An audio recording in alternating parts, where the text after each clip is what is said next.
박근혜 대통령을 형 집행정지로 즉시 석방하라.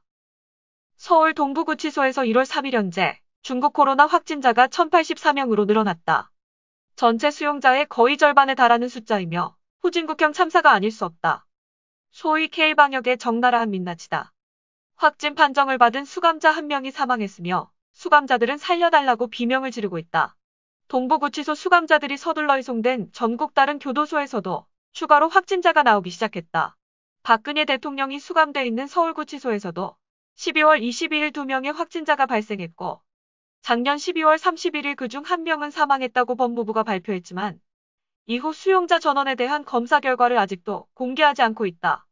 박근혜 대통령은 만 69세의 고령으로서 1370일이 넘게 3년 10개월째 옥중 생활을 하면서 매주 병원에서 진료를 받아야 하는 쇠약한 노인이다.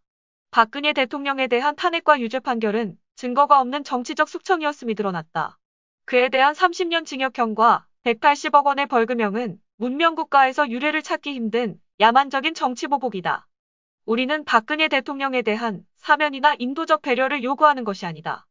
누구도 정치인 박근혜에 대해 용서하거나 동정할 자격이 없다. 우리는 모든 정치 집단에게 매우 냉정한 정치적 계산을 요구한다. 정치인 박근혜의 제거를 욕망하는 정치 집단으로서도 박근혜 대통령을 형집행정지로 즉각 석방하는 것이 이익이다.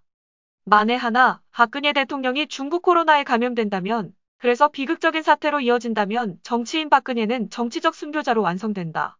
이 경우 대한민국의 정치적, 사회적 갈등과 긴장은 극도로 고조될 수밖에 없다. 이는 대한민국의 수치이자 불행이다.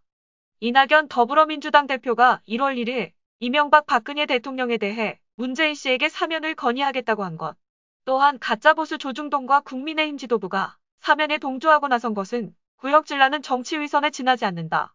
문재인 집단이든 가짜보수든 사면, 용서할 자격이 없다. 박근혜 대통령이 감옥에서 코로나에 감염되는 것이 두렵다면 형집행을 정지하면 된다.